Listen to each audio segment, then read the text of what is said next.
I walk a straight line, shackled and chained. Oh, gruesome Gertie is calling my name.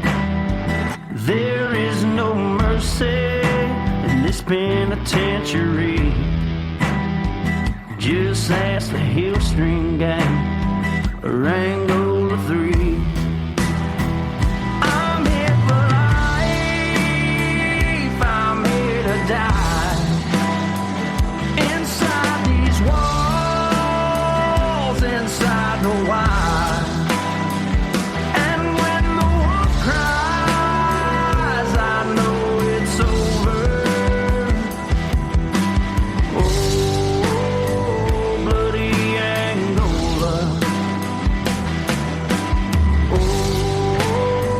bloody Angola.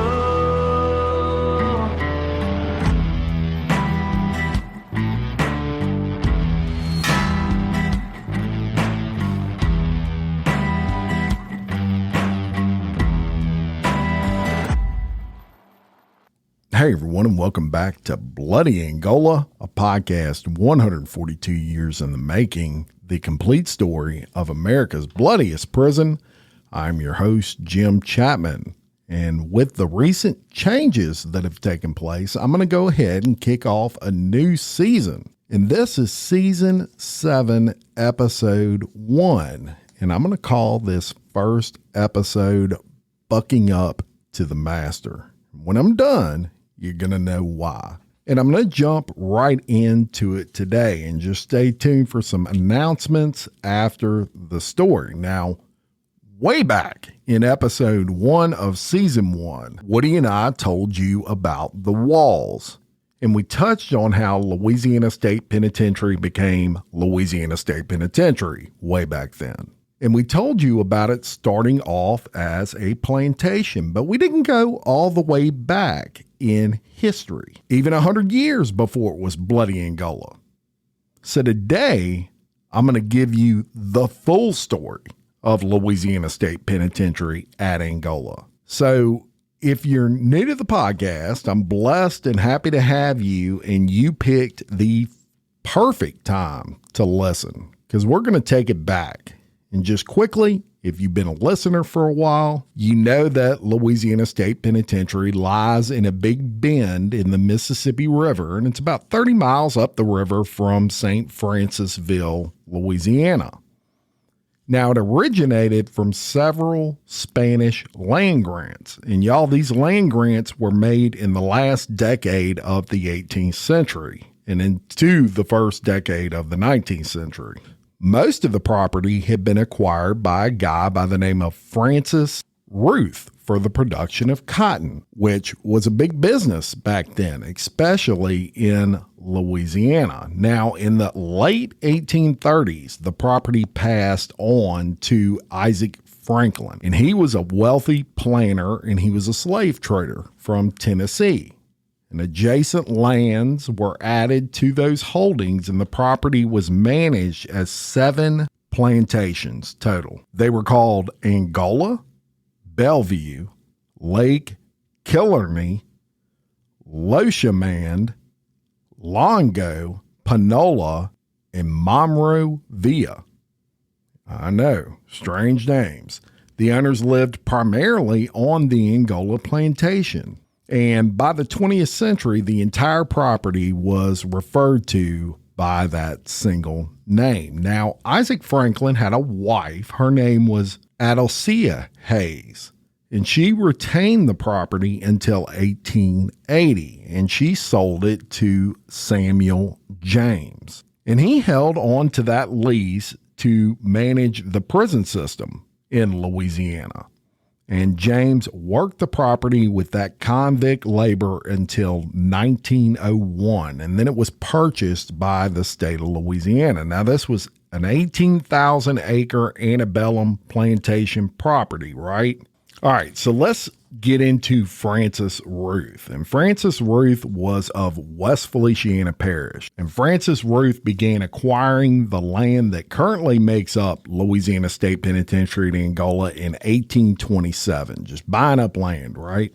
By 1834, Francis had owned some 75% of the property, and he divided his holdings into 3 adjacent cotton plantations known as Bellevue, Killarney, and these names, y'all, Loche Lamond is what I'm going with. In 1835, Francis Routh formed a partnership with a guy by the name of Isaac Franklin, who was a wealthy Tennessee planter. And he had made an enormous fortune in what was known as the interstate slave trade. Now, unlike the middle 1830s, Franklin and his slaver associates were considered the leading long-distance slave traffickers in the country, and credited with supplying 2/3 of all slaves transported to the Deep South. When Routh's finances collapsed in 1837, all of his property was passed on to Franklin. So Franklin, he marries a woman by the name of Alicia Hayes, who was a socially prominent debutante, as they were referred to back then, from Nashville, Tennessee. And on July 1st of 1839, Franklin, at this time, he was 50 years old, and Alicia was 22. So she may have been one of those that married for the money, right?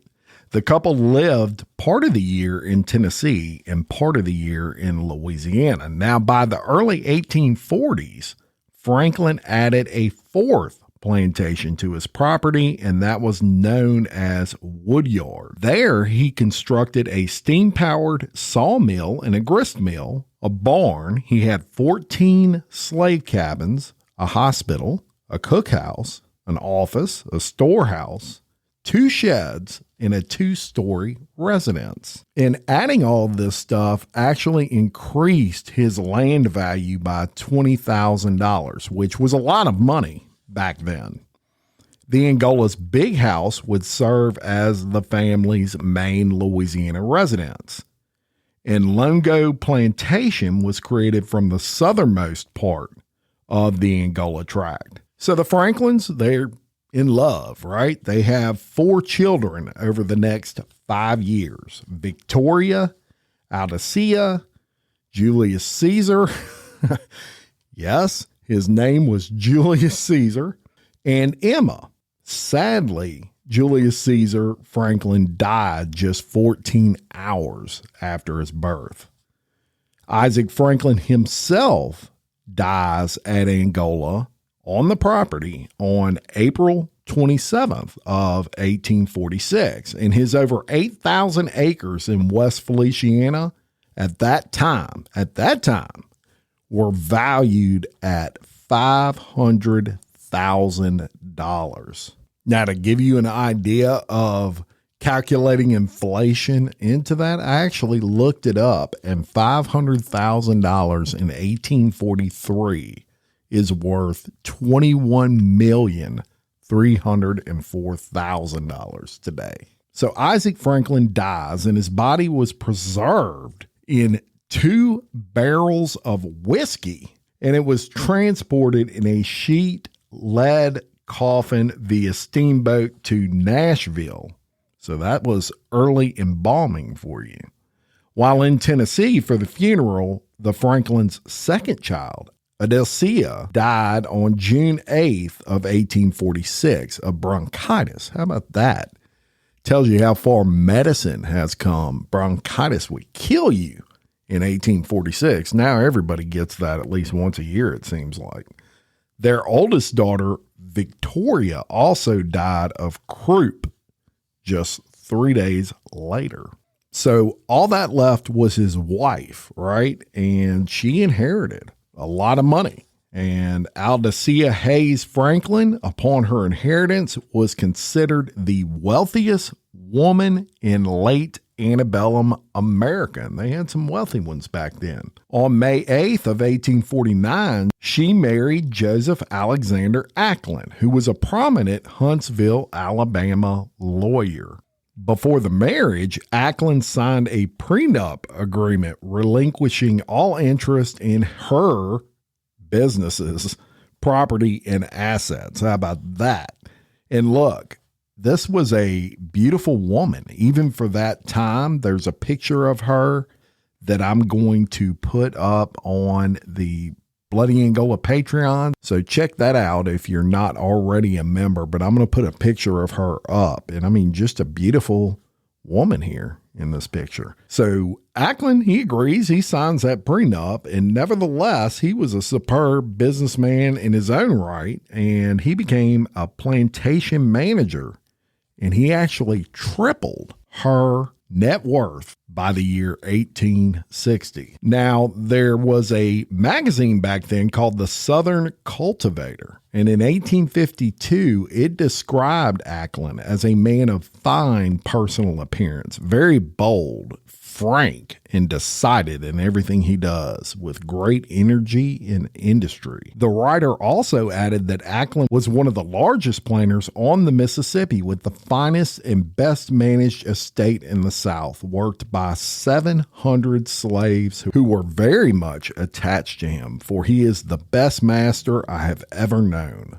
some of them said. And the article continued on and said Colonel Acklan had 30 mechanics, a large steam sawmill from which he is furnished with the best building materials. He employs 6 overseers, a general agent, and a bookkeeper, 2 physicians, a head carpenter, a tinner, a ditcher, and a preacher for the Negroes, and that's how it's written. The houses on each plantation are neat frame houses on brick piers and are furnished with good bedding, mosquito bars, and all that is essential in health and comfort.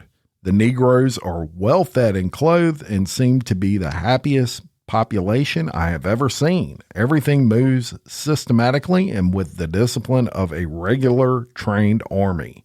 Each plantation has a hospital for the sick, well furnished, a nurse house, and a general cookhouse.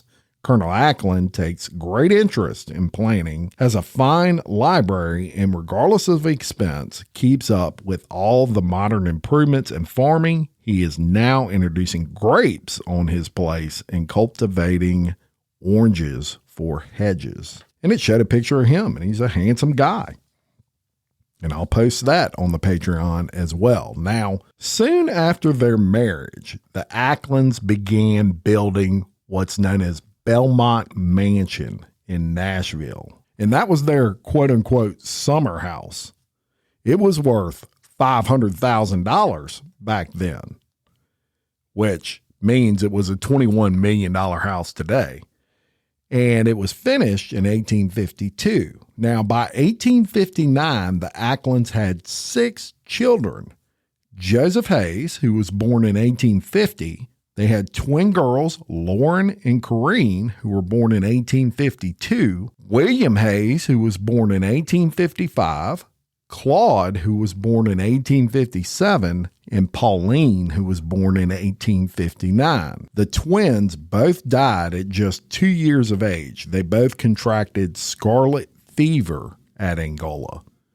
Only months after William's birth in 1855, Aldecia's daughter, Emma Franklin, then 11, died of diphtheria while at the Belmont summer house. So the Acklans, they spent the winters at Angola Plantation and the remainder of the year in Nashville at the quote-unquote summer house, the $21 million mansion. They traveled in between these points on river steamers. This schedule that allowed the family to be in Louisiana for cotton ginning season and all the pre-Lent celebrations in New Orleans, a very Catholic population here in Louisiana now, and even then, of course, the majority of Louisianians being French descent.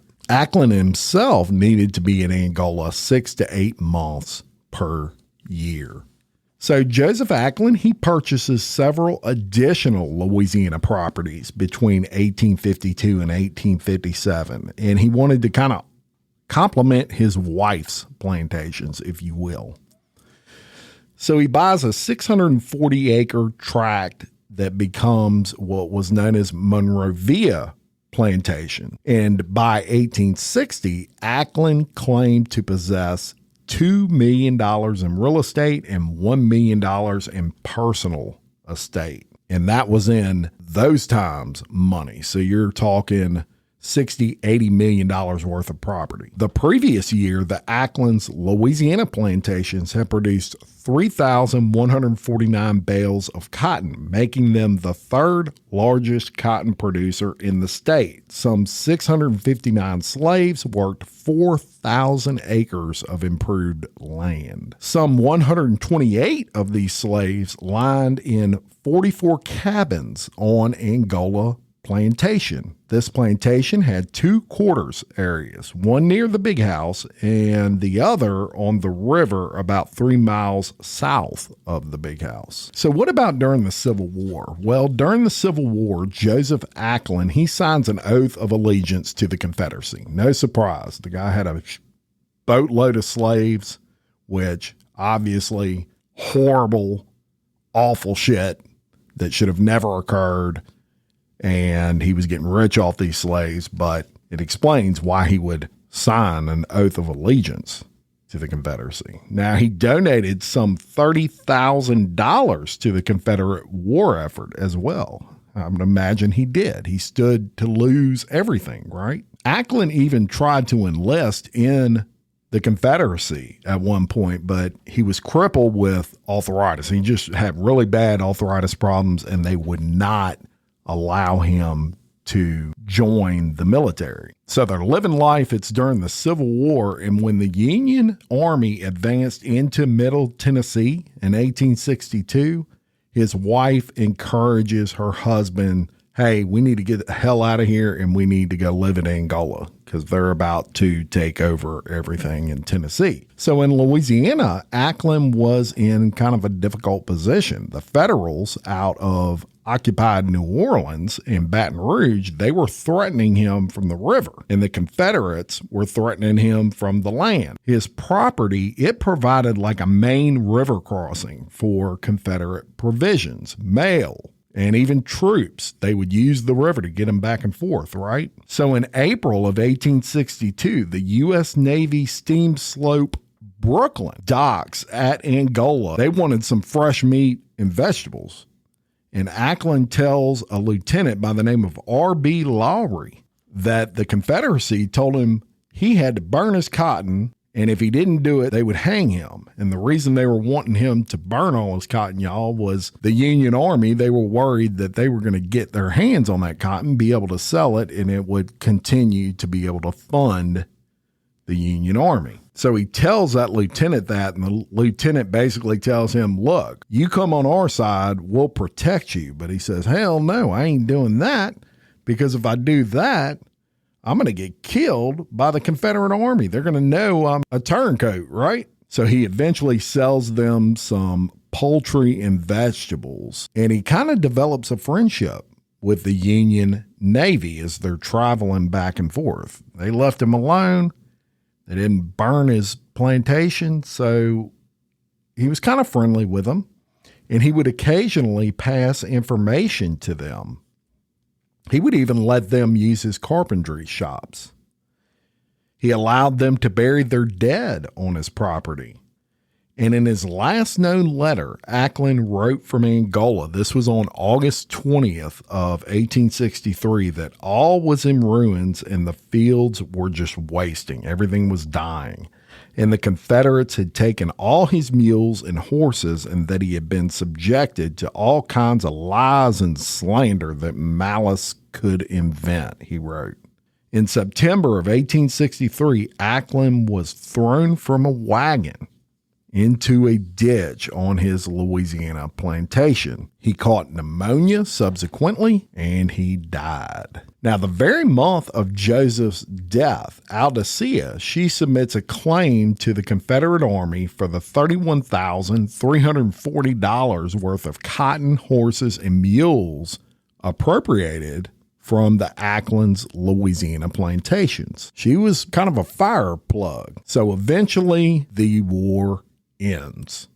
And 3 weeks after the Confederate surrender in 1865, Aldicea and her 4 surviving children, Joseph, William, Claude, and Pauline, they leave for Europe to retrieve money made from wartime cotton sales. And in January of 1867, the Acklans make their first trip to the Louisiana plantations since the war. At Angola, William Acklan, he writes in his journal that my mother was welcomed as if she had been a queen setting foot on her own domain. She shook hands with the overseer and then in turn with the oldest settlers, as they called themselves. They followed her to the house and onto the rear porch of the house, and those who did not meet her at the landing came to pay their respects. And while these presentations are taking place, the elderly women of the household knelt down in a group about her chair, forming sort of a bodyguard. So she was obviously a very well respected woman. Now, on June 26 of 1867, the beautiful Aldicea, she marries Dr. William Archer Cheatham. He was a noted Nashville physician and a cousin of Confederate General Benjamin Cheatham. At the time of their marriage, Aldicea was 50 years old and Dr. Cheatham was 47, so she was a little bit of a cougar. Upon his marriage, Dr. Cheatham also signed a prenuptial agreement disavowing all claims to her properties. Boy, she didn't play when it came to her money, right? However, Cheatham made several trips to West Feliciana, sometimes accompanied by Joseph Jr., to oversee the Louisiana properties on his wife's behalf. The Acklan Cheatham holdings do not appear at all in the schedule for West Feliciana Parish in 1870, which suggested that the family's fortunes had begun to reverse at this time. So Aldicea, she travels to Angola in early 1872, and she had the intention of taking over the plantation's management. She's saying, we're losing some money here, and the fire plug that she is, she thinks she can solve that problem. So the crop that year was very small, and the taxes were very burdensome in addition. A disease of mules in 1874 and several crop failures had forced the estate into rapid decline. So on December 23rd of 1880, Aldicea and William, they sell their West Feliciana properties to a partnership. Two guys, a guy by the name of Louis Traeger and another guy by the name of Samuel James. And the property totaled 10,015 acres, and it was sold to Traeger and James for $100,000. In 1885, Aldicea, she leaves Belmont, that Nashville mansion, and she separates from Dr. Cheatham, which is surprising. People didn't separate back in them days, especially when they had been married 18 years, as Dr. Cheatham and Aldicea were at that time. So she, William, Claude, and Pauline, they moved to Washington, D.C., where Aldicea becomes very ill and dies from pneumonia on May 4th of 1887. She was 70 years old. So who was Samuel James? Well, he was a civil engineer who in 1869, he forms a firm called James Buckner and Company Levee Contractors. And that's a big business at this time in history. And he receives a 5-year lease from the state of Louisiana to manage the prison system. This lease gave the company authority to manage the main prison in Baton Rouge, which at that time was known as the Walls. So if you haven't listened to that, go listen to it. Episode number 1 of season 1. What the state of Louisiana would do was they would lease out convicts to Samuel James. Now, these convicts, they would work on private plantations, and they would also do public works projects like the levee system. In 1870, that lease was extended from 5 to 21 years, during which time James reportedly maintained the most cynical, profit-oriented, and brutal prison regimen in state of Louisiana's history. Approximately 3,000 prisoners died under the James leasing system between 1870 in 1901 when the state of Louisiana took it back over. Now, in 1882, he had a business partnership, Traeger and James, and that was dissolved. As a result, James retained Angola, Bellevue, and Longo plantations. In Traeger, he got to keep Panola, Monrovia, and Lake Killarney plantations, as well as Loch Lomond plantations. So on June 15th of 1889, Traeger, he loses Lake Killarney plantation to James as the result of a lawsuit that James filed against him. On January 6th of 1893, William and Claude Acklan, they receive Panola, Loch Lomond, and Monrovia plantations in a recession from Louis Traeger. So obviously, Louis Traeger wasn't paying his bills. So when Samuel James acquired the West Feliciana plantations, which are now referred to by the single name Angola, he simply moved himself, his sharecroppers, and the inmates into existing buildings on that property. Pre-war slave quarters and later tenant houses went to sharecroppers and to inmates. James reportedly housed convicts in the Angola Sugar House, built by Isaac Franklin. And James and his family, they occupied what was known as the Angola Big House, which was Aldecia's former home. Now, S.L. James Jr., known as Law James, he managed the Angola properties in the late 1880s and assumed complete control after his father's death. James Sr., he died from a heart aneurysm on the porch of the Angola Big House on July 26 of 1894. And he left behind a fortune of over $2 million. Y'all, that's close to $100 million in today's money. And the property itself, it was heavily mortgaged. Even though he had a lot of money, for whatever reason, he just mortgaged his property, even though he could pay it off. Law James, he takes his family and they move into the Angola Big House.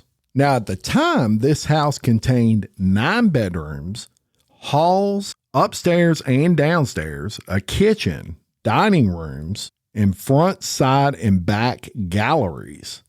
The house stood in the center of a very large yard and also contained oak trees, 2 servant houses, a chicken house, and a small stable. In the backyard, there were a dozen pecan trees, fig trees, 2 large stables, and a privy. The latter located about a block from the big house. They had wooden above-ground cisterns, which were cleaned yearly. And y'all, cisterns are used to catch drinking water. And they also had underground wells filled with water not fit for drinking, but they would use those for laundry, for watering animals, etc. And the milk was kept cool by suspending bottles of cool water in the wells in the yard. And it was almost like a Cajun refrigerator, if you will. Now, a convict camp for a few men and women was also located near the big house. The inmates housed there were mostly women who worked as field hands or servants in the big house. And it's interesting that the nurse for Law's daughter, and his daughter's name was Dot, she was a convicted murderess. Dot's older sister, Cecile, said that Papa always chose the murderer in preference to the thieves to act as servants. A thief is a sneak and not to be trusted in one's house. Once a thief, he's apt to steal again. Whereas a murderer is hot-headed, commits a crime which he is usually sorry for later and probably will not do again. Of course, these people were trustees and had to be handled with diplomacy. When a servant was not competent, she was not scolded. Only another was sent from camp to fill her place the next day. The few convict men and women in Angola were worked in gangs in the field with always a guard watching. So several hundred Negro families worked on Angola as sharecroppers and lived in the surviving quarters areas. These croppers paid rent for their land and homes with a percentage of the crop produced. Each one owned 2 mules, usually bought on time from the James family, a cow, pigs, chickens, and had vegetable patches.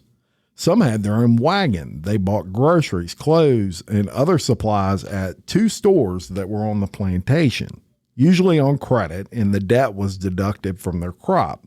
Schools and churches, both Baptist and Methodist, were also established for the croppers. So on March 27th of 1901, the board of the Central Louisiana State Penitentiary purchased Angola, Longo, Bellevue, and Killarney plantations.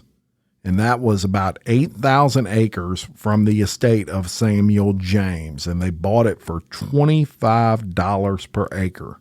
Law was asked to stay on the place as a manager, but he refused.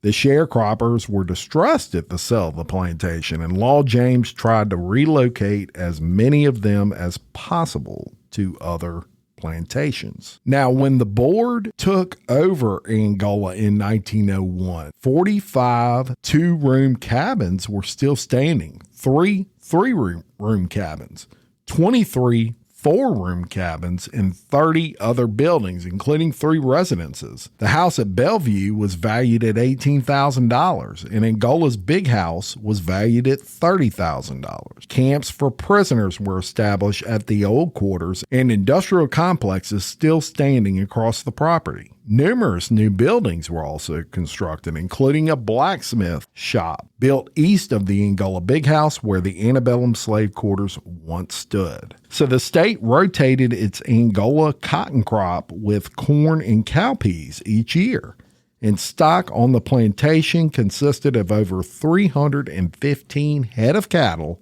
and 700 hogs. A sawmill was constructed to harvest the surviving timber on the property, and by May of 1908, the penitentiary housed 1,860 inmates, of whom only 264 could read and write. And 28 of the convicts, y'all, were between the ages of 12 and 15 years old. Now, lumber and corn production in Angola was very successful during this period, but high water and low prices hurt the cotton crop.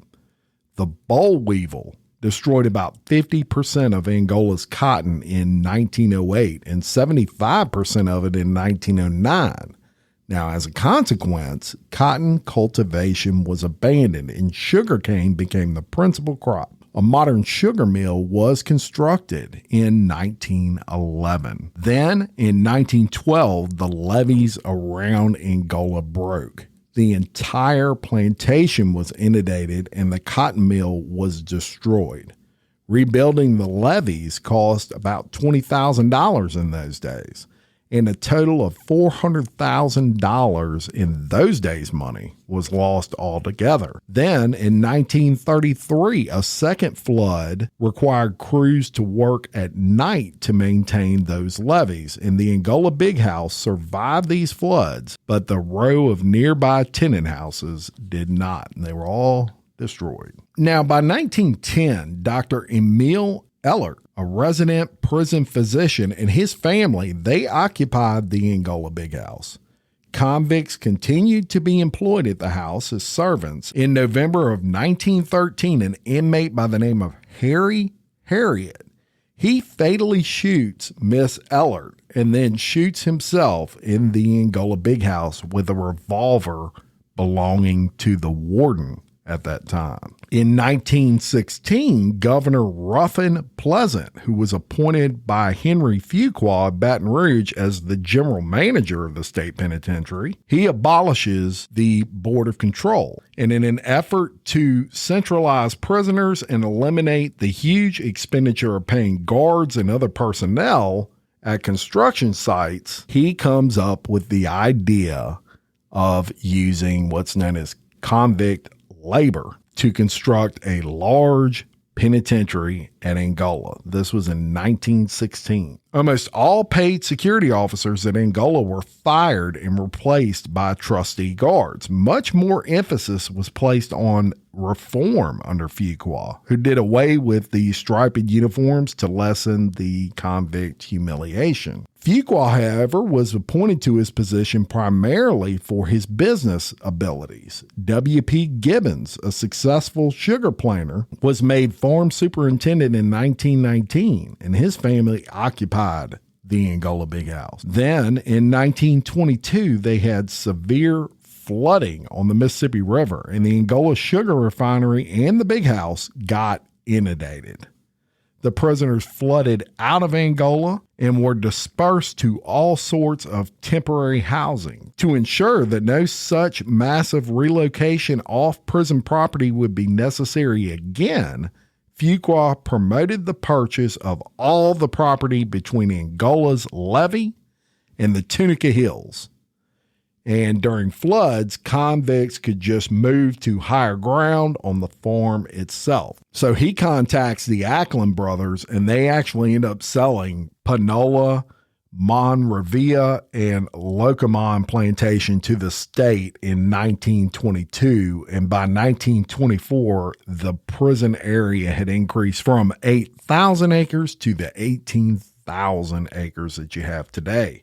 Inmate evacuation was not necessary when they had another flood in 1927 that inundated the property, primarily because of this reason. They just moved to higher ground. By the middle of the 1920s, the prison was virtually self-supporting. Over 3,000 heads of cattle. They had 387 mules, 200 horses, and 20,000 fowl were kept on that property. Of the 18,000 acres under cultivation, 6,000 were pastures and 8,000 planted in sugar. And believe it or not, 1921, the sugar refinery at Angola at that time was the fourth largest sugar refinery in the South. It produced 6 million pounds of granulated sugar and 1 million pounds of lump sugar. So in 1935, the penitentiary, it housed 746 white men, 14 white women, 1,415 black men, and 65 black women. The 81 employees on salary included 4 preachers, 5 physicians, a druggist, 43 foremen, and 2 gatemen, as well as 2 telephone operators, 8 clerical workers, and a storekeeper. 9 captains, 1 chief engineer, a superintendent, an assistant superintendent, an expert sign and metal worker, the warden, and a general manager. Some 338 inmates were employed at that time as convict guards. A 40-cell concrete structure known as the Red Hat Cell Block was built after a riot in 1933.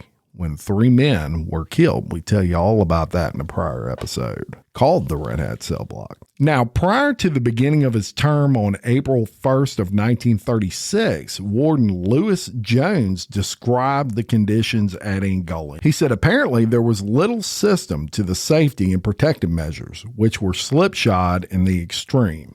Guards were carelessly selected and untrained. They were armed with old, worn-out, undependable shotguns, of which there was no inventory or accurate control. Ammunition was scant and in poor condition. There were no rifles. Men were taken to the fields before daylight and often brought in after dark. There was no outer line of guard towers on the levee around the farm. Supervision was poor or non-existent. When an escape occurred, there was a lack of organization or cooperation in the pursuit and search. Attempts were frequent due to the lack of discipline and low morale of the inmates. There was much unfair treatment of prisoners and a certain amount of actual brutality. Soft jobs were given to some inmates who had not had a period of work in the line, and probably to some who had money.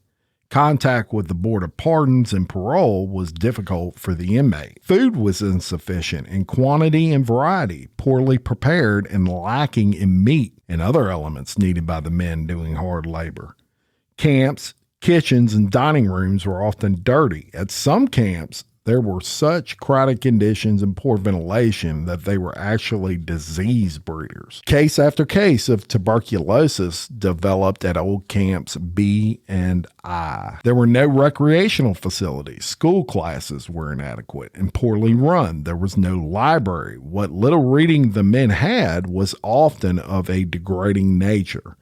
For extra items such as cigarettes, candy, fruit, toothpaste, etc., they were charged high prices at camp commissaries privately owned by employees of the institution. All inmates were not required to wear prison uniform. There were several trustees at most units allowed to wear civilian clothing. Loose handling of the mails and slack supervision of visitors made it easy to smuggle in contraband of various sorts, including marijuana and other dope. So a blizzard in January of 1940, it damages the prison crops. And the federal crop restrictions had been placed on sugar because the market had been poor the last few years. And attempts to get help from the Corps of Engineers to upgrade Angola's levees at this time proved pretty much fruitless. So they were in bad shape. So to kind of solve all this, they start making Louisiana license plates at Angola. And this started in 1950. They also had a dairy and a dehydration plant. Inmate guards, they still continued to use them until the 1950s. And the old Angola Big House survived into the 40s. But by 1950, the house had to be torn down. So to protest the harsh conditions, it was just horrible back then, and to avoid working in the fields, 31 inmates, they slashed their Achilles tendons in February of 1951. Go listen to season 1 of Bloody Angola. We talk all about that. The next year, Judge Robert Keenan of Minden based his campaign for governor on the need for prison reform. The main prison complex was subsequently built, convict strikes were eliminated, and various camps were renovated. Flogging was also discontinued. Now, in 1961, the prison's budget was drastically reduced, and Angola fell into serious decline. It became known as the bloodiest prison in the South during this time, with the number of inmate assaults. Women inmates were moved out of Angola in 1961, and a federal court order demanded the conditions at Angola be improved. The trustee guard system gets eliminated, and the number of guards employed nearly quadruples during this time.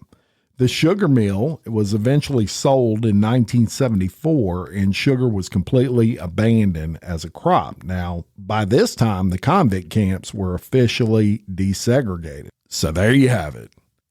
I wanted to give you the complete history from the very beginning, and boy, did I go back to the very beginning. I hope you got something out of that. Look, horrible time in history, in my opinion. Horrible time, but it is part of history. And I wanted to give you that little bit of information about the bloodiest prison in America, Louisiana State Penitentiary at Angola. And I'm about to have some really good stories headed your way. So stay tuned. It's only getting better from here. And until next time, I'm Jim Chapman for Bloody Angola, a podcast 142 years in the making, the complete story of America's bloodiest prison. Peace.